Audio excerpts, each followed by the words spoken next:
Salut à tous et bienvenue messieurs et dames dans votre nouveau numéro de cette émission 26 Sport, d'où nous aurons le plaisir de recevoir pour vous sur ce plateau, ces magnifiques plateaux de Congo 26 Télévision, ancien ministre de Sport François Kaboulou, Mona Kaboulou, qui avec lui on va carrément parler de l'agression, guerre d'agression, guerre d'occupation, d'où la RDC sur le plan sportif. Quelles sont les sanctions qu'on peut attendre de ce côté pour le Rwanda? Alors je dis déjà bonsoir et bienvenue à Kaboulou, Mona Kaboulou. Bonsoir Di, je suis heureux pour la première fois, n'est-ce pas, de me retrouver sur votre plateau qui est magnifique. Alors c'est un plaisir de vous avoir sur nos antennes de Congo 26 Télévision. Comment vous avez trouvé la chaîne? Magnifique, hein? Très sympa. C'est la première fois. Je tenais vraiment à venir ici pour vous encourager, pour apporter aussi mon soutien aux jeunes télévisions qui poussent chez nous. Et puis partager avec vous, échanger des idées, pour voir comment on peut contribuer au développement des médias dans notre pays. Alors, regarde cette thématique que nous avons choisie pour parler de cette guerre d'agression, guerre d'occupation qui est en train de ronger notre République démocratique du Congo. Quand vous regardez cette question, vous êtes carrément aussi membre du comité olympique du Congo. Alors, quelles sont les sanctions qu'on peut attendre pour le Rwanda qui agresse la République démocratique du Congo? Dans un premier temps, il faut qu'on condamne l'agression rwandaise. C'est une agression honteuse, barbare, non justifiée, qui vient nous perturber au moment où nous sommes dans une marche de développement de notre pays et brusquement le pays est agressé. C'est un frein. Donc ça, c'est à condamner. Et avec toutes les conséquences de cette agression, il y a des morts, plus ou moins 6 millions de morts depuis plus ou moins 30 ans que cette guerre est en train d'envahir la partie de l'Est de notre pays. Il y a plus ou moins 7 millions de déplacés involontaires. Tous ces jeunes dont les avenirs sont brisés. Et vous avez vu comment il y a eu une avalanche de réactions à tous les niveaux, que ce soit au niveau de l'Organisation des Nations Unies, que ce soit au niveau du Conseil de sécurité, qui à l'unanimité, pour la première fois, a pris des mesures sanctionnant les Rwandais en citant pour la première fois, parce qu'il y avait des doutes au départ. Oui, effectivement. Il y avait des hésitations.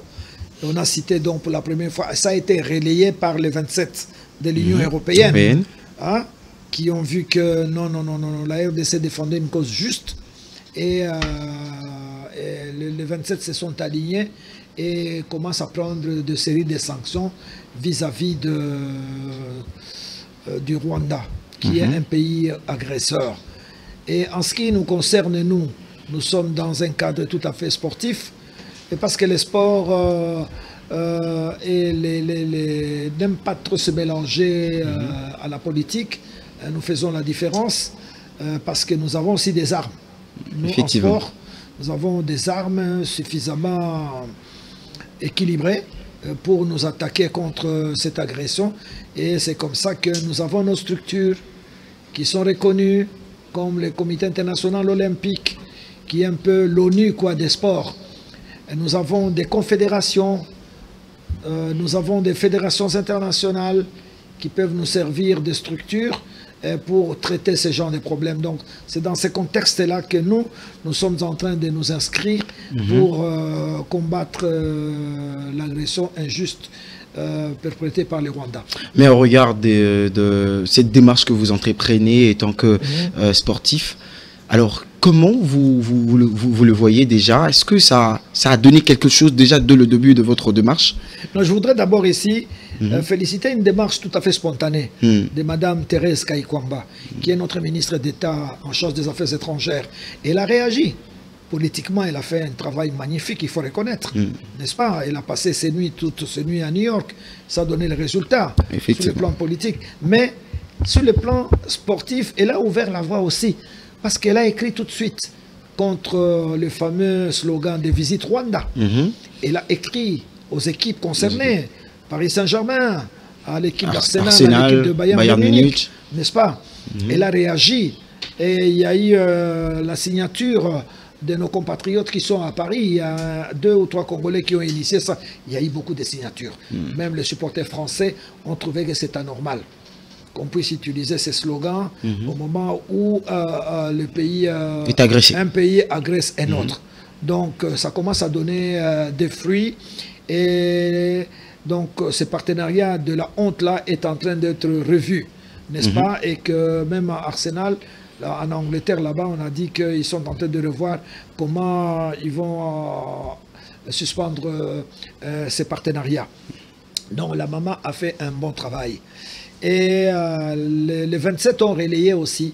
Vous avez suivi? Oui. Hein, avec la députée socialiste, Mathilde, hein, à la tête d'une grande délégation de parlementaires européens. Elle a fortement condamné. Qui combattent le championnat du monde. Le cyclisme qui aura lieu du 21 au 28 septembre prochain à Kigali, pour voir dans quelle mesure l'UCI, l'Union cycliste internationale, peut casser cette organisation. Soit on délocalise la compétition, parce que la compétition est déjà reprise au calendrier international, soit on l'annule, carrément. Parce qu'il ne faudrait pas que M. Kagame en profite pour essayer de laver l'image à travers cette compétition qui va attirer beaucoup de sponsors, beaucoup de médias internationaux qui vont venir à côté d'un pays qui est injustement agressé. Donc c'est un peu ça. Alors sur le plan local, moi j'estimais qu'on ne faisait pas assez sur le plan sportif, qu'on ne réagissait pas beaucoup, nous les sportifs, etc. Or, tout acteur sportif aujourd'hui peut porter plainte contre M. Kagame. Il peut porter plainte contre les comités olympiques rwandais. Et c'est comme ça que nous, dans notre contexte de journalistes, de l'association des journalistes sportifs de la RDC, en notre qualité de membre du comité olympique congolais, nous sommes des acteurs sportifs bien placés. Donc nous pouvons nous adresser aux structures qui sont là, les CIO ou les autres confédérations, pour exprimer nos besoins. Et ce sont des démarches que nous sommes en train de mener, en préparant des dossiers costauds pour envoyer au CIO et envoyer aux confédérations, envoyer également à l'ACNOA, l'Association des comités nationaux olympiques d'Afrique, de manière à ce que notre demande soit examinée. Nous pouvons demander que cet examen soit fait en urgence. Voilà. On le demande partout. Vous avez vu Mme Thérèse quand elle a demandé une réunion d'urgence à l'ONU. Ça a été acté parce que c'est prévu dans les textes. Nous aussi, dans notre charte olympique, c'est prévu. Dès qu'un pays est lésé, il peut introduire justement cette requête. Et nous sommes en train de faire ça pour voir dans quelle mesure on peut se déplacer pour déposer ces plaintes, pour que les CIO se retrouvent. Parce qu'aujourd'hui, il n'y a pas de plaintes qui sont sur la table de ces organismes. Alors, comment ils vont statuer sur un dossier? Alors, François Kaboulou, la question me revient en tête de vous demander, la CIO qui avait sanctionné en 2022 la Russie, c'était très rapide, mais au regard de la République démocratique du Congo, on n'a pas senti cette spontanéité, c'était carrément, on doit attendre des démarches pour qu'on puisse sanctionner. Qu'est-ce qui bloque? Nous sommes dans un monde où il y a des lobbies. Nous sommes dans un monde où il y a des relations qui se tissent à gauche, à droite. Effectivement, en 2022, les CIO n'a pas attendu. Dès que la Russie avait agressé l'Ukraine, les CIO a suspendu la participation de l'équipe nationale russe aux éliminatoires de la Coupe du Monde, Qatar 2022. Et ensuite, les CIO avaient exclu les sportifs russes des éliminatoires pour les Jeux Olympiques. Ils devaient se dérouler 2 années plus tard, donc en 2024 à Paris. Et la FIFA s'est saisie de ces dossiers-là en emboîtant les pas au CIO pour délocaliser la finale de la Ligue des Champions, qui devait se jouer à Saint-Pétersbourg, qui est la 2e ville russe. Et cette compétition a été calée à Paris, au stade de Saint-Denis. Donc au Stade de France. Donc tu vois, là, les CIO n'a pas attendu, n'a pas sollicité l'avis de quelqu'un. C'est comme ça que nous disons, mutatis mutandis, les CIO pouvaient aussi réagir de la même manière. Mais il ne l'a pas fait. Mais s'il ne l'a pas fait, il faut qu'on les réveille, nous les concernés. Mais pourquoi ça doit seulement, ça doit attendre? Nous devons simplement booster le CIO, tandis qu'avec la Russie, ce n'était pas le cas. Oui, mais c'est ça que je vous dis. Maintenant, ça nous appartient, nous, Congolais, nous, les acteurs sportifs, n'est-ce pas, parce que nous ne voulons pas mélanger. comme on dit, pour s'attaquer à cette agression, chacun joue sa partition. Voilà. Les politiques, ils font leur travail et ils le font très très bien, via les ministères des Affaires étrangères, via la présidence de la République. Vous voyez l'engagement effectivement du président de la République. Il ne dort presque pas, le président. Il est debout 24 sur 24. Là, c'est la partie politique. Mais la partie religieuse est là aussi. Les mamans, les églises, les pasteurs, que nous félicitons. Il y a des veillées de prières, n'est-ce pas, dans tous les coins de la République, dans tous les quartiers, presque à travers tous les pays, pour demander à Dieu qu'il défende cette cause juste. Il y a les partis politiques certainement, ils se réveillent, etc. Et nous, dans les sports, c'est ça. Nous devons faire... Mais c'est là où les choses s'endorment. Non, s'endorment, peut-être pas s'endorment, mais on est en train de les réveiller. C'est ça notre participation. Voilà. Je voudrais que les médias se réveillent aussi. Parce que les médias congolais s'endorment aussi. On ne vous sent pas tellement. Il faut épouser cette cause juste, l'attaquer dans ses racines, vous réunir, l'Union nationale de la presse congolaise, pourquoi pas, convoquer tous les journalistes en une matinée, transmettre les messages, mobiliser. Le président nous a mobilisés depuis 2 semaines maintenant. Le président a compris que les Congolais étaient en train de s'endormir. Le président Fachi a réveillé tout le monde.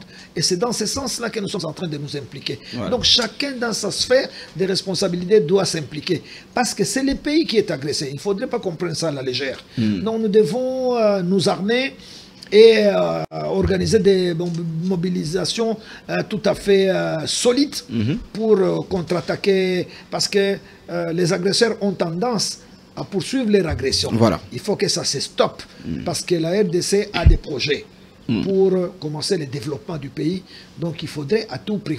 C'est pour ça que nous, au niveau du sport, nous montons des dossiers costauds pour aller les déposer sur la table des organismes habilités à prendre des mesures très sévères pour décourager Kagame et ses acolytes, pour décourager le Rwanda, ne fût-ce que sur le plan sportif, pour ne pas continuer à s'entêter et à organiser des compétitions qui vont attirer les sponsors et les médias internationaux.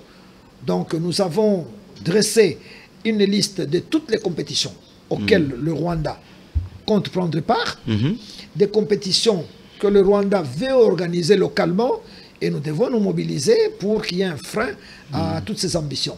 Mais au regard voilà, des agents, de personnes qui ont travaillé au sein de la Fédération nationale de Fédération congolaise de football association, aujourd'hui on a retrouvé carrément d'autres figures de l'autre côté, ça vous dit? Oui, c'est un peu... Bon, vous savez, c'est comme ça, on dit que parfois les pays est infiltré. Il y a des gens maintenant qui ont montré leur véritable face. On n'est pas là pour citer les noms des gens. Voilà. Mais on constate qu'il y a beaucoup de trahisons quand même. Mais on doit lutter contre ça. Certains ont assumé des responsabilités ici chez nous, même au niveau des équipes nationales. Mais curieusement, aujourd'hui, on le retrouve de l'autre côté. Du côté de l'agresseur. Donc, pendant toutes ces années-là, donc, en fait, ils servaient l'agresseur. Mais ils n'étaient pas identifiés. Mais maintenant, ils sont identifiés et connus. Qu'à cela ne tienne, cela ne doit pas nous décourager. C'est aussi une leçon pour faire très, très attention à l'avenir, savoir à qui confier les responsabilités. On ne va pas se décourager pour ça. On va conjuguer des efforts pour essayer d'aller le plus loin possible. Et c'est comme ça que nous, comme je vous ai dit, mon cher ami, nous avons identifié les différentes compétitions auxquelles le Rwanda est engagé. Je peux vous dire, par exemple, en basketball, on vient encore, au niveau des FIBA Afrique, il y a une semaine, on vient encore de confier au Rwanda l'organisation de la phase finale de basket de moins de 17 ans, pour le mois de juillet, à Kigali. Au mois d'août, il y a les baskets, FIBA, phase finale. Ça sera à Luanda, en Angola, du 12 au 24 août. La RDC qualifiée, les Rwandais qualifiés. Donc, la probabilité de rencontrer les Rwandais à Luanda n'est pas exclue. Imaginez-vous. Vous connaissez notre communauté congolaise, qui est très prononcée en Angola. Est-ce que les Congolais de l'Angola vont accepter un tel match? Il peut y avoir des scandales. Donc, nous allons insister pour que soit les Rwandais soient exclus de cette compétition, soit être retiré carrément, parce que le Rwanda est un pays agresseur. On ne peut pas, de par la charte du comité international olympique, n'est-ce pas, dans le code d'éthique, ça c'est la règle 22, de la charte olympique qui est très très clair, qui dit que le code d'éthique du CIO est chargé de définir et mettre à jour un accord de principes éthiques comprenant un code fondé sur les valeurs et les principes défendus de la charte olympique. En outre, elle enquête sur les plaintes déposées en relation avec la méconnaissance de ces principes éthiques, y compris la violation, n'est-ce pas, du code d'éthique. Nous en sommes là. Donc, si vraiment nous déposons nos dossiers, et seront certainement traités rapidement et qu'il y a de fortes chances que les sanctions côté sportif commencent à tomber. Et nous sommes catégoriques. Donc, je vous disais que il y aura les handball, la CAN des dames prévue au Rwanda. Il y a en septembre le fameux championnat du monde de cyclisme sur route du 21 au 28. Et les Rwandais même l'ambition au niveau de sport automobile, n'est-ce pas, de faire les tracés du circuit pour la Formule 1. Ça a été demandé lors de l'Assemblée générale de la FIA, c'était au mois de décembre. Moi, ma qualité de président de la Fédération automobile de la RDC, j'ai dit non, je ne pars pas. On devait aller à l'Assemblée générale annuelle. J'ai dit au président Souleymane que je ne peux pas, par les circonstances actuelles. L'agression n'avait pas encore commencé, mais nous ne sommes pas partis. Nous avons dit non, nous sommes en froid avec notre voisin rwandais, nous ne pouvons pas venir. Et ils ont pris acte. Mais eux, ils ont l'ambition de tracer les circuits pour la course de l'automobile de Formule 1 que vous connaissez. Voilà. En football, n'en parlons même pas. Il y a les éliminatoires de la Coupe du Monde. D'ici la semaine prochaine, les équipes vont jouer. Alors, nous devons introduire notre recours. Si les Rwandais sont en compétition, il faudrait qu'on les retire, comme on a fait avec l'équipe nationale russe, au niveau du CIO, au niveau des interclubs, n'est-ce pas? Effectivement. Et puis, nous allons demander simplement l'exclusion des athlètes rwandais pour participer à toutes les compétitions. Ce sont des démarches que nous sommes en train de mener. J'espère que ça va aboutir. Ça va carrément aboutir parce qu'on a vraiment besoin de ça. Parce que c'est une cause juste. Oui, je pense bien qu'on devait un peu revenir dans ce qu'on avait à parler comme étant infiltration. Hein. Oui. On n'accuse personne, mais on reste prudent. On reste vraiment prudent. Nous sommes infiltrés, oui. Est-ce que ce qui reste en tout cas, voilà, jusqu'à l'œuvre, peut-être pour le sport de la RDC, nous sommes infiltrés, mais que peut-on faire pour essayer de radiquer, d'enlever ces infiltrations? Parce que nous sommes en train de mener cette démarche pour une bonne cause. Mais nous avons déjà senti cette infiltration, même dans le domaine sportif. Bon, nous ne sommes pas qualifiés pour peut-être dénicher les infiltrés. C'est une tâche qui revient à des services spécialisés, n'est-ce pas, qui sont mieux outillés, avec des spécialistes qui ont fait des études sur ça.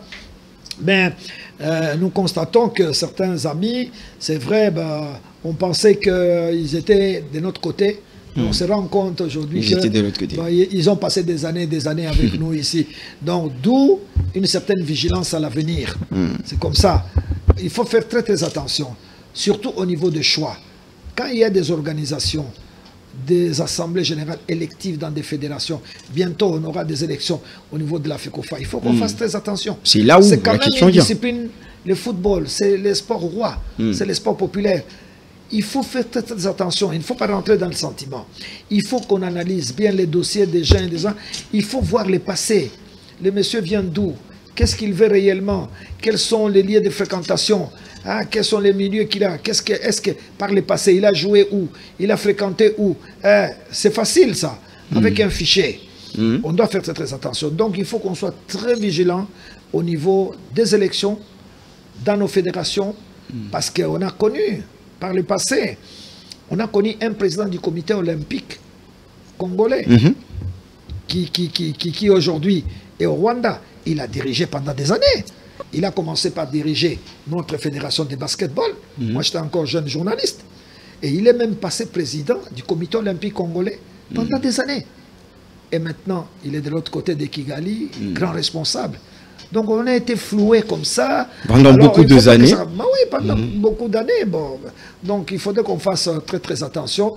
C'est déjà une façon de lutter contre des agressions clandestines que nous ne maîtrisons pas. Donc on doit faire très très attention parce qu'à ce moment-là, la transition est dommage, elle arrive et nous crée des problèmes. Donc on doit faire très vite parce qu'en juillet déjà, il y a cette compétition qui va être abritée de côté de ces pays agresseurs. Qui... Exactement, en juillet déjà. En août déjà, on a les baskets à Luanda. Imaginez-vous, si il y a les tirages au sort, on tombe dans les groupes du Rwanda. Donc RDC Rwanda, à Luanda, un match pareil. Donc vous devez vous attendre à des morts. Parce que je connais notre communauté congolaise qui est à Luanda, c'est les sangs chauds. C'est des garçons de Njili, des garçons de Matongé, des gars qui ont grandi ici, qui connaissent les baskets et tout, et tout, et tout. La salle risque d'exploser. Nous ne voulons pas en arriver là. Voilà. Mais nous allons déposer notre plainte et insister auprès de la FIBA Afrique. Nous avions déjà pris contact avec la Fédération congolaise de basketball, qui nous ont donné quelques tuyaux que nous sommes en train d'utiliser pour voir dans quelle mesure on peut obtenir le retrait du Rwanda de cette compétition. Alors, on peut s'attendre aujourd'hui à un accompagnement des autres pays qui peuvent accompagner la République démocratique du Congo sur le plan sportif. Et vous voyez l'accompagnement déjà des 27 de l'Union européenne, n'est-ce pas? Ils se sont saisis de ces problèmes. Ils n'ont pas cherché à nous contacter. Ils ont trouvé que la cause était juste. Ils s'attaquent. Mais ça reste verbal. Oui, mais ça continue. N'oubliez pas, c'est une assemblée européenne. Donc, certainement que cette assemblée a encore des arguments parce qu'ils continuent à prendre des sanctions. Voilà. Et ils ne vont pas négliger, ne vous en faites pas. Ils sont persévérants. Ils restent là-dedans. Ils vont certainement déposer leur dossier parce qu'ils ont parlé de l'UCI. Ils vont saisir l'UCI officiellement pour délocaliser ou carrément annuler cette compétition. Donc ça c'est important. Donc nous allons jouer notre carte, nous ferons notre part, mais il y a d'autres aussi qui peuvent faire le leur et c'est très important.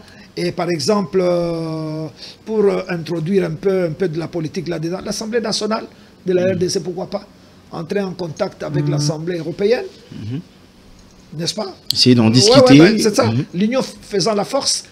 Donc l'Assemblée nationale d'ici peut aussi contacter les autres assemblées à travers le monde pour essayer de faire la pression sur les décideurs. Et tout est possible. Alors, parlons un peu de l'impact de cette guerre d'agression sur le plan sportif, où on voit vraiment, on est buté dans beaucoup de choses. Oui. La RDC, que peut-on faire par rapport à cela? Par rapport à cela, je vous ai dit qu'il y a plusieurs étages. Il y a les CIO, mais il y a également les fédérations. Les fédérations, nous les considérons comme des acteurs sportifs. Donc les fédérations sont des entités autonomes. Une fédération, c'est une ASBL. Une fédération n'a pas besoin d'attendre l'ordre d'un ministre ou de quelques autres. Non, parce que c'est des destinataires de correspondances officielles. Donc on ne peut pas attendre nécessairement un ordre quelque part. La fédération peut se saisir. Je vous ai dit en début d'émission que vous, en tant qu'opérateur sportif, vous pouvez vous saisir. L'autosaisine. Voilà. Ça existe. Et c'est faisable. En droit. Vous vous saisissez de ça et vous portez votre plainte. Donc, une fédération, par exemple, de handball peut se saisir. Et là, la fédération de handball a fait déjà un effort par rapport à la compétition qui sont programmées au Rwanda. La fédération congolaise de handball a écrit déjà à la Confédération africaine de handball pour demander la délocalisation de cette compétition. Voilà une démarche encouragée. Donc, la fédération de cyclisme peut faire autant. La fédération de football peut faire autant. Donc chacun dans sa sphère de responsabilité peut faire ce que le texte lui confère.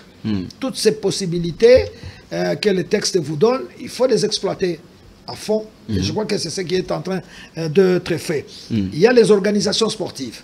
Par organisation sportive, c'est-à-dire il y a les corps des métiers. Comme je vous ai dit, les journalistes sportifs, l'association, l'association des anciens footballeurs, l'association des médecins du sport, l'association des arbitres de sport, l'association des kinésithérapeutes. Il y a tellement de mouvements qui sont liés au développement du sport et qui peuvent agir à tout moment. Et ce sont toutes ces structures. Si chaque structure s'engage Non. À un moment donné, il y aura des piles de plaintes sur la table du CIO ou d'une confédération qui sera effectivement, c'est chose qui fera du bien, il serait obligé d'en faire. Vous faisiez partie également de, du comité exécutif voilà, du comité olympique congolais. Oui, oui, oui. Dans votre côté, dans votre coin, qu'avez-vous déjà fait? Oui, mais nous, en ce qui nous concerne, nous avons d'abord fait les recensements pour connaître les compétitions qui sont prévues au Rwanda. Voilà. Que le Rwanda veut organiser pour accueillir les sportifs africains et les sportifs du monde entier. Tu vois la première rubrique. La deuxième rubrique, c'est les compétitions auxquelles le Rwanda peut participer en dehors de son territoire national pour aller ailleurs. Les éliminatoires, la Coupe du Monde 2026 et participer aux éliminatoires des Jeux Olympiques, les prochains Jeux Olympiques. Donc toute cette série-là, alors là aussi, nous demandons à ce qu'il y ait une interdiction de la participation des sportifs rwandais aux éliminatoires des différentes compétitions. Et c'est ce que nous faisons, tout ça dans un dossier complet que nous allons bientôt déposer sur la table des décideurs. Vous disiez bientôt, on attend encore jusqu'à ce que les compétitions vont débuter parce que déjà... un petit problème de logistique, ça nécessite des déplacements. Voilà. Tu vois, bon, tu ne vas pas aller à Néo-Papier, bon, par exemple, parce que le siège du CIO, c'est à Lausanne, en Suisse. Le siège de la FIBA, c'est à Abidjan. Le siège du cyclisme, c'est en Égypte. Donc, on est en train de rassembler toute cette logistique pour essayer de partir et de déposer des visites. Parce que j'insiste, il faut qu'un dossier soit déposé sur la table des confédérations, sur la table du CIO et de l'ACNOA. Parce que sans ces dossiers clairs, comment ils vont statuer? C'est difficile. Alors, j'aimerais vraiment qu'on puisse parler, François Kaboulou, de cet comportement. Le comportement que doit afficher le sportif congolais en cette période. On a vu avec vous le député français qui était vraiment avec une expression faciale déterminée à boycotter de compétition, chose qui n'est pas le cas sur la terre congolaise. Oui, c'est ça. C'est ça que je dis, que la mobilisation doit être totale. C'est un problème de conscience aussi, un problème de patriotisme, un problème de disponibilité. Et là, je félicite le président Fachi quand il a déclenché la mobilisation. Il a compris à un moment donné que nous étions en train de nous endormir. Vous rappelez-vous l'autre samedi, il a dit que les gens se réveillent, chacun dans sa sphère de responsabilité. Et c'est comme ça que nous sommes réveillés, nous du côté des sports, mais que chacun dans sa sphère puisse faire un effort. Parce que nous avons, en sport, les objectifs sont très clairs. Nous devons tout faire pour stopper la participation des athlètes rwandais aux compétitions internationales. Mais il fallait attendre le président... Non. Carrément, le président s'est plaigné. Il a bien fait, il a eu cette intuition. C'est par intuition, il a vu, il est chef. Bah, quand les chefs constatent que ses collaborateurs sont en train de s'endormir, il les réveille. Et là, je les félicite pour ça. Il nous a boosté, nous tous. Voilà. Et nous, au niveau, comme acteurs sportifs, nous sommes en train maintenant de bouger. Il faudrait que tout le monde bouge, chacun dans sa sphère de responsabilité, pour que, n'est-ce pas, nous puissions vraiment tout faire pour que le Rwanda revienne au Rwanda. Et nous laisse tranquilles, parce que nous avons un programme de développement. Il faut qu'on commence le développement de notre pays. C'est un grand territoire, c'est un sous-continent. Et là, maintenant, ça nous bloque. Avec les pertes engendrées par cette agression, vous imaginez, on a totalisé déjà, on est près de 6 millions de morts. Ouais, depuis 31 années. Une trentaine d'années. Il y a 7 millions de déplacés involontaires qui errent comme ça. Mais dans tout ça, il y a combien de sportifs qu'on n'a pas perdu? Plein. C'est sûr. Moi, je me rappelle... pour ne pas vous interrompre, on a vu Étoile de Kivu qui ont effectué ces déplacements pas trop bien de voir. Même maintenant, les sportifs, les footballeurs sont en train d'errer. Il y a ceux qui sont bloqués du côté de Kalemi. Voilà. Il y a ceux qui ont laissé la famille à Bukavu, qui n'arrivent même pas à retourner pour retrouver la famille. C'est pénible. Vous imaginez tous ces sportifs-là. Et je vous ai dit que la pépinière même du cyclisme congolais, c'est Goma. J'ai conduit des délégations en Algérie, aux Jeux de la jeunesse. Presque les 3/4 de l'équipe venaient des Goma. Parce que là, on nous fournit de très bons cyclistes. Les boxeurs. Je suis allé en Argentine aux Jeux Olympiques de la jeunesse avec des boxeurs venus des Goma. Voilà, maintenant l'étoile de Kivu, c'est à Bukavu. Donc c'est un coin qui constitue un véritable vivier pour le sport congolais. Mais maintenant, tous ces sportifs. Et nous sommes en train d'attendre les rapports pour connaître le nombre exact de certains sportifs qui sont décédés et qui sont des victimes de cette agression barbare.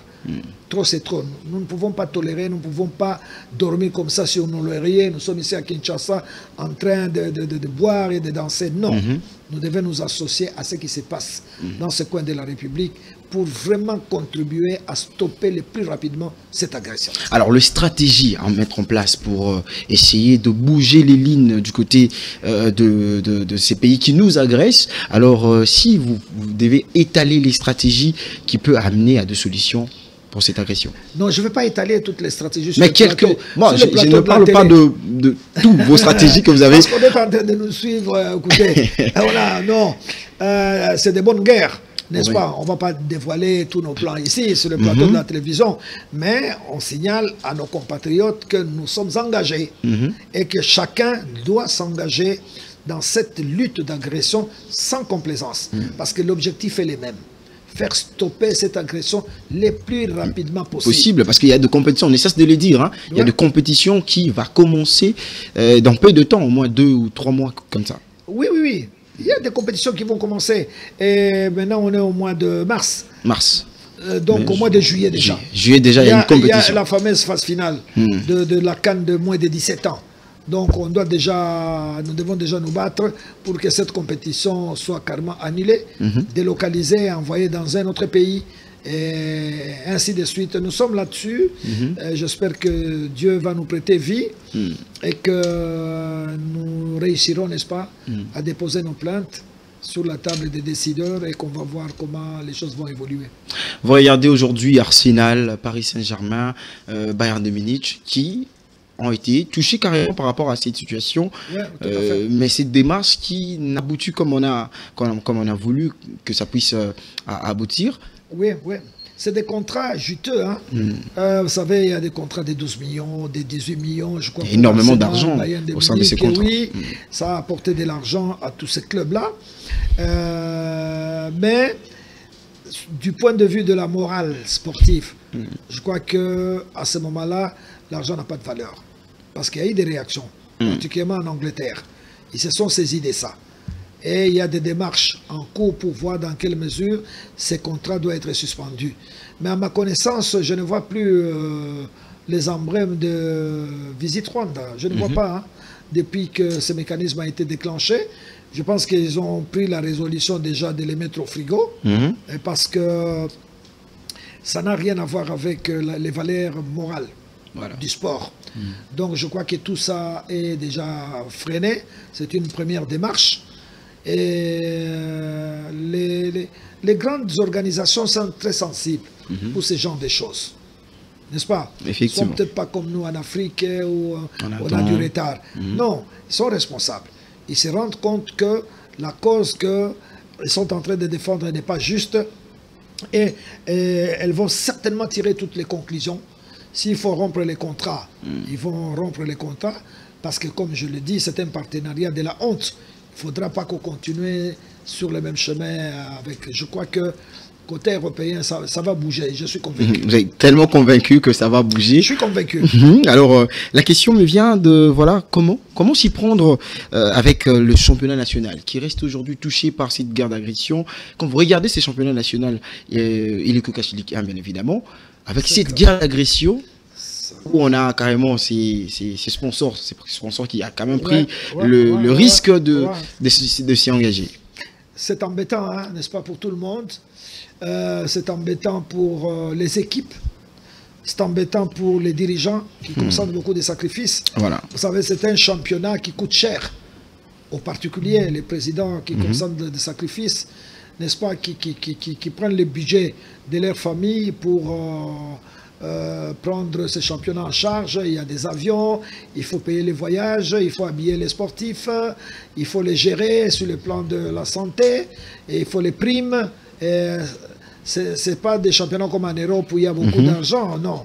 Donc déjà, tous ces présidents à qui je rends hommage, parce qu'ils détournent l'argent de leur famille, n'est-ce pas, et qu'ils mettent à la disposition de la jeunesse congolaise.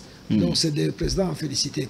Donc vous voyez, déjà ce championnat, s'il ne peut pas se dérouler normalement, parce que là, il y a cassure. Le calendrier ne sera pas respecté. On ne va pas aller jusqu'au bout, n'est-ce pas? Il est amputé. Même au niveau de la FIFA, ces championnats risquent de ne pas même être validés, dans la mesure où on n'aura pas les journées complètes. C'est embêtant pour les sportifs eux-mêmes. Les sportifs de Bukavu sont bloqués à Kalemi, n'arrivent pas à regagner leur famille. C'est à cause du tort. Il y a des pères de famille là-dedans, qui ne sont pas là, loin de leurs épouses, loin de leurs enfants. Ça, c'est terrible. Et puis les autres équipes qui devaient se déplacer pour aller jouer à Bukavu, Mazembe, 20 clubs, tout ça, ne peuvent plus aller là-bas. Les déplacements deviennent hypothétiques. Voilà. C'est des problèmes. Donc tout ça, tu vois que ça perturbe l'organisation du championnat national. Sans parler même des pertes des sportifs entre-temps. Voilà, il y a beaucoup de joueurs qui ont perdu leur vue. Ils ont perdu leur vue. Nous sommes en train d'attendre les rapports de nos délégués au niveau des associations parce qu'on est organisé. Les stations provinciales de l'association des journalistes sportifs vont nous fournir les bilans exacts et nous sommes en train d'attendre. Dès que le bilan sera disponible, nous allons vous communiquer, mais c'est avec beaucoup de regrets que nous sommes en train de vivre ces pertes de nos jeunes qui disparaissent comme ça d'une manière injuste. Alors, François Kaboulou, Mwana Kaboulou, vous étiez ministre de Sport et Loisirs au sein de ces pays qui est la République démocratique du Congo. Êtes-vous fier de votre bilan? Non, en toute honnêteté, je ne vais pas aborder ces chapitres. Voilà. Parce que j'estime que c'est un mandat que je menais et que je préfère me concentrer sur l'agression aujourd'hui. Parce que parler de mon bilan moi-même... Au regard de ce qui s'est fait, parce que... On aura l'occasion d'en parler. J'ai fait 8 mois full. Oh, il y a eu beaucoup de choses, les Jeux de la francophonie, qui sont les meilleurs jeux jamais organisés depuis la création de l'OUF. Donc voilà, la CAN, je me suis battu pour amener les léopards en Côte d'Ivoire. Ce n'était pas évident. D'où vous ne regrettez pas d'être ministre? Non, j'ai eu la chance. Voilà. C'est la main de Dieu qui a touché le président Fachi, qui m'a fait confiance, qui m'a désigné. Bon, je suis un fonctionnaire congolais. Il m'a confié cette tâche que j'ai remplie pendant un temps. Voilà, et je suis disponible pour continuer. Parce que là où je suis journaliste sportif de carrière et je continue à servir. Est-ce que vous avez eu un entretien avec le président avant que vous ayez nommé, ou peut-être il y a eu ce travail que vous avez fait au deuxième du pays? Toujours à ces dossiers-là. Non, c'était juste pour... Non, je te dis, la main de Dieu a touché le président Fachi et le président m'a désigné. Le président, c'est lui le patron. À tout moment. Demain, il peut vous désigner. Voilà. Il peut. C'est en vertu de prérogatives qui lui sont reconnues. C'est lui qui décide. Et que voilà, et que chacun vient apporter. L'essentiel est d'apporter sa participation au développement de son secteur. J'ai fait ce que j'ai pu. Voilà, je crois qu'il y a eu de contents parce que je suis fier vraiment de le 9e jeu de la francophonie, parce que c'est la meilleure organisation sur le plan continental. Vu que vous avez refusé quelque chose dans cette histoire-là, on termine avec une petite question. La question me revient de dire que quand vous regardez aujourd'hui le sport congolais en général, dans sa globalité, parce que je ne parlerai pas de football simplement, parce que vous étiez ministre de sport en général, alors quand vous regardez le sport dans sa globalité, c'est quand même un déclin où ça évolue. Donc, je ne peux pas me prononcer aujourd'hui. Non, vous étiez. Vous pouvez quand même regarder comment ça évolue. Non, je crois que c'est très tôt pour me prononcer sur ça. Je suis un observateur. Voilà. Vous savez, j'ai une double casquette. Je suis journaliste professionnel, n'est-ce pas? Voilà. Je regarde comment évolue. Il y a des choses certainement à dire. Il y a des choses positives, il y a des choses négatives. Mais aujourd'hui, je crois que je suis mal placé. Pour revenir sur ces débats. Je préfère en toute honnêteté me concentrer sur l'agression de mon pays. Je trouve que c'est un sujet extrêmement sensible. On y reviendra. C'était un entre parenthèses. Voilà. Je pense qu'on revient avec le sujet qui est sur la table. J'aimerais bien vous poser la question sur deux mesures. Voilà, dans quelles mesures les sanctions sportives sont-elles efficaces? Ah, les sanctions sportives sont efficaces, il ne faut pas blaguer. Hein. À tous les niveaux, vous voyez, quand on sanctionne, même au niveau... Prends l'exemple du club. Ceux qui adorent Real Madrid. Chaque fois que Vinicius est suspendu, vous voyez les dégâts que ça cause. Voilà. N'est-ce pas? L'absence d'un athlète simplement qui fait partie d'une équipe de base, dès qu'il est suspendu, vous avez vu le match de Real. Effectivement. Bellingham qui n'a pas joué contre Atlético, c'est un problème. Ça a fragilisé le supporter. Oui, la sanction sportive, c'est à double casquette aussi. Hein. Ça permet aux sanctionnés de se corriger et de se comporter comme il se doit par rapport au règlement.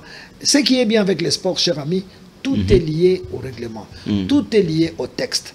Le sportif qui est sanctionné aujourd'hui, il fera très attention prochainement. Parce qu'il s'est dit, ah non, dès que je suis sanctionné, je cause du tort à mon club, à moi-même, à toute une communauté. C'est ça les côtés positifs. Voilà. Et les sanctions sportives sont bien. C'est pour ça que nous luttons au niveau de l'agression. Pour que Kagame sente... Voilà, Kagame qui sait très bien qu'il y a des sanctions, carrément, va lui délocaliser. Il y a la réglementation, il y a la charte olympique, il y a des textes qui sont en vigueur. Et si les textes sont appliqués, il comprendra.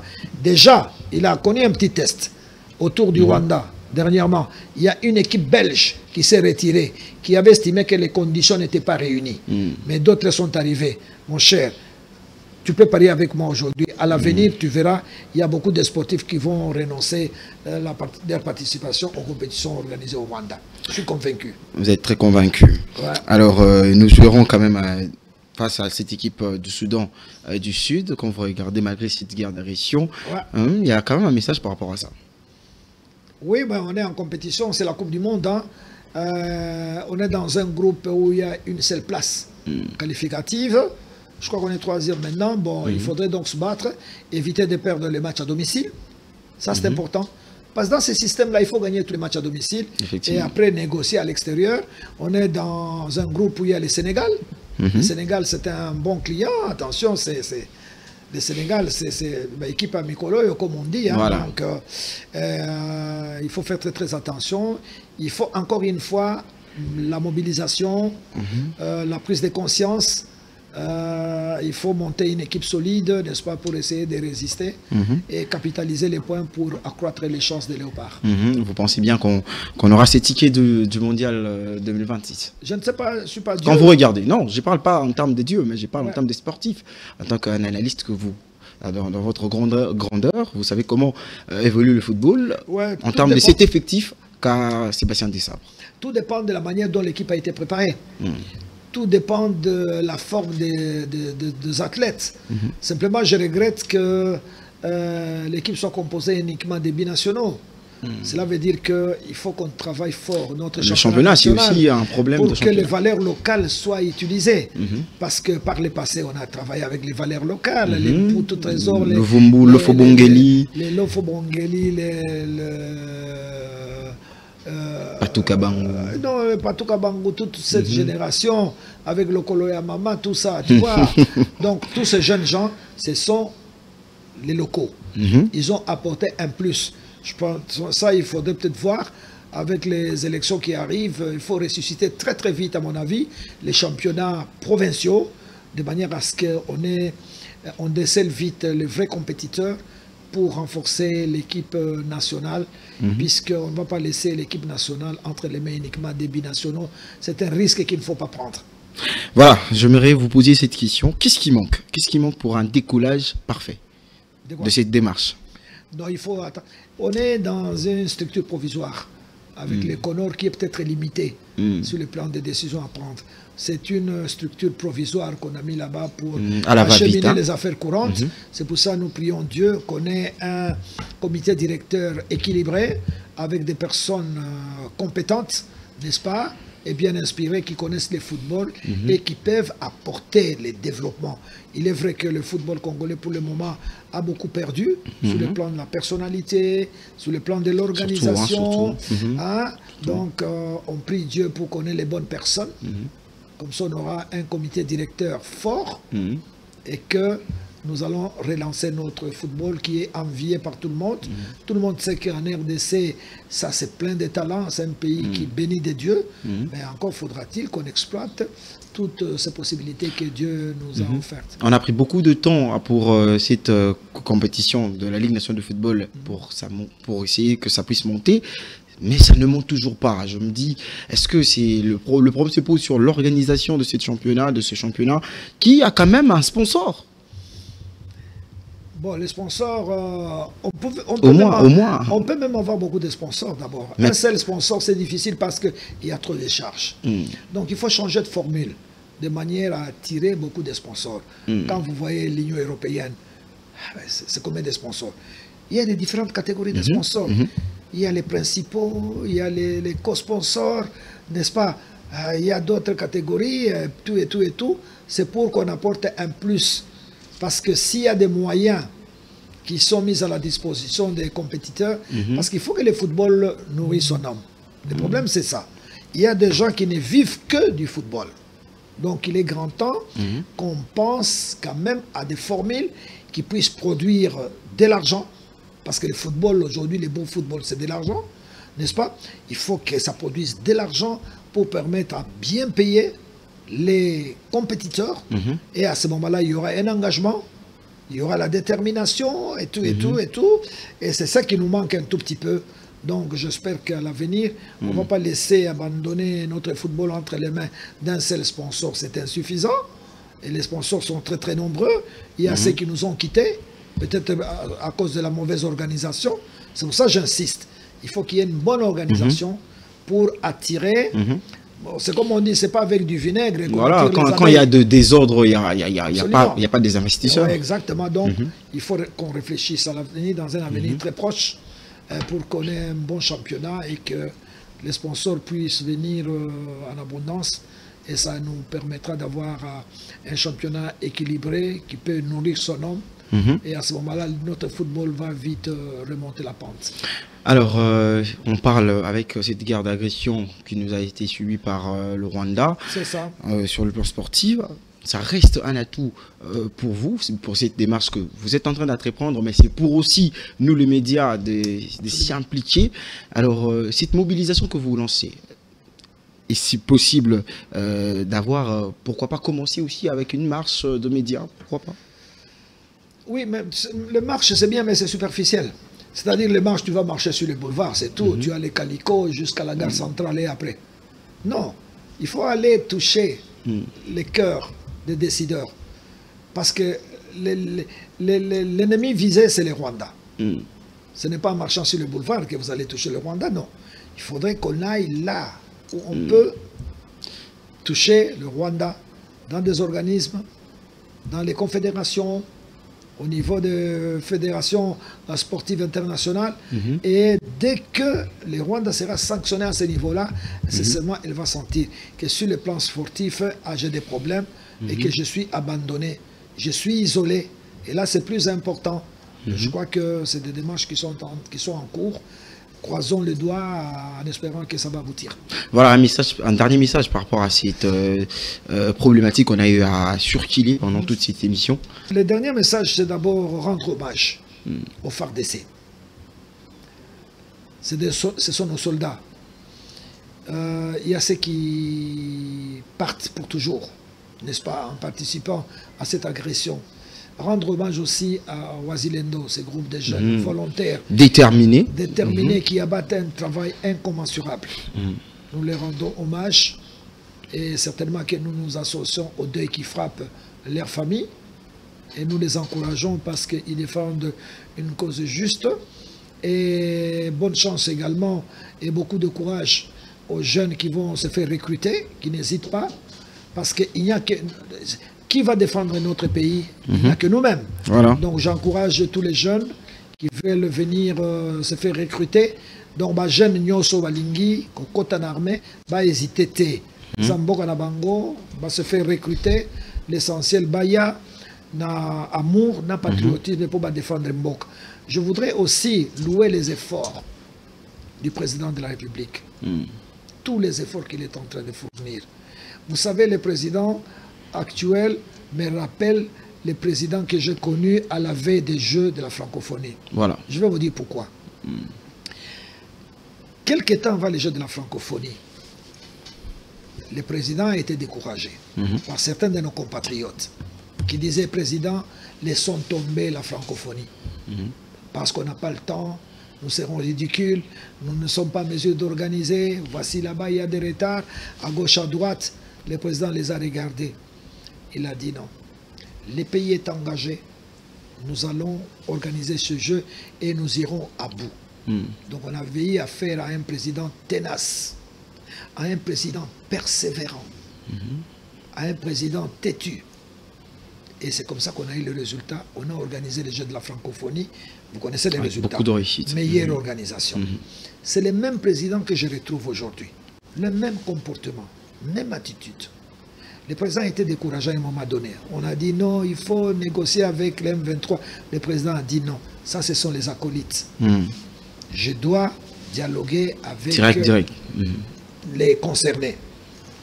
Les yeux dans les yeux. N'est-ce pas? Voilà. Et voilà que le comportement du président est en train d'apporter des fruits. Il est resté le même, des marbres, tenace, stoïque, efficace. Et c'est ça. Et ça, vraiment, je suis très fier de mon président avec ce comportement. Et je crois que c'est un modèle que les autres doivent suivre. Quand on aime son pays, on est sans réserve. Voilà. On se donne à 100% pourvu qu'on y participe avec cœur, avec patriotisme. Voilà un peu le dernier message que je peux lancer dans cette émission. Voilà, de par ces messages, François Kaboulou, à quel niveau espérez-vous voir les sportifs et la population congolaise au front sportif? À quel niveau? À tous les niveaux. Mais je voudrais que les différentes entités réveillent aussi les sportifs. Effectivement. Il faut que ça soit un slogan. Quand on vous dit Congo est télémé, ce n'est pas un slogan comme ça pour le plaisir. Il faut analyser. Congo est télémé, c'est-à-dire mettez-vous debout, engagez-vous. Il n'y a personne qui viendra défendre ce pays. C'est nous-mêmes d'abord. Aide-toi et le ciel t'aidera. Voilà. Il ne faut pas attendre les voisins. Il faut attendre quelqu'un d'autre. D'abord nous-mêmes, nous devons mouiller le maillot. C'est ça l'expression chez les sportifs. Nous devons mouiller les maillots nous-mêmes pour défendre d'abord notre territoire et après nous pouvons compter sur les autres. Donc il faudrait que la mobilisation soit totale et à tous les niveaux. Et je répète que chacun dans sa sphère puisse prendre ses responsabilités. On ne va pas demander aux mamans des églises d'aller à Goma ou à Bukavu. Non.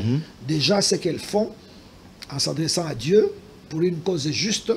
Et je crois que c'est très important parce que cette histoire d'agression me pousse même à me comporter comme pasteur.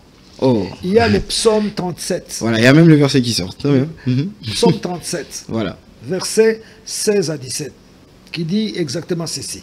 Mieux vaut l'épée du juste que l'abondance de beaucoup de méchants, car les bras des méchants seront brisés, mais l'Éternel soutient les justes. Voilà. Voilà. Donc la cause juste de la RDC sera soutenue par Dieu, par notre Seigneur Jésus-Christ, et je pense que nous vaincrons. Je pense que nous sommes arrivés à la fin de cette émission, mais j'aimerais bien que vous puissiez regarder ces caméras comme si c'était le Kaboulou de cette jeunesse que tu as grandi avec, de ces travaux que tu as effectués, même étant ministre, de tout ce que tu as fait, ton travail dans ces métiers de journalisme, et que tu parles de ces Kaboulou-là, un message par rapport à lui. Non, moi je n'ai pas encore fini. Non, vous regardez simplement de ce que vous avez fait jusqu'à maintenant. Voilà la question. Jusqu'à maintenant, je ne sais pas, je ne vais pas me juger moi-même. Voilà. Mais moi, je suis un optimiste né. Donc je suis toujours optimiste. Et je pense que la République démocratique du Congo, c'est un grand pays qui a de l'avenir. Et je m'inscris dans cette rubrique-là. Et je croise les doigts. Tôt ou tard, Dieu va nous donner les chemins. Là, je pense que vous parlez de vous-même ou vous parlez de la République? Oui, mais je fais partie de la République. Voilà. Mon pays est en difficulté pour le moment. Nous travaillons à ce que le pays soit libéré. Parce qu'il y a un programme très ambitieux du développement de ce pays. Et nous nous inscrivons dans ce chapitre-là. Et le président aime bien insister sur ça. Il faut qu'on commence le développement de ces pays. Et moi, je m'inscris dans cette rubrique et je suis convaincu qu'avec Dieu, nous vaincrons.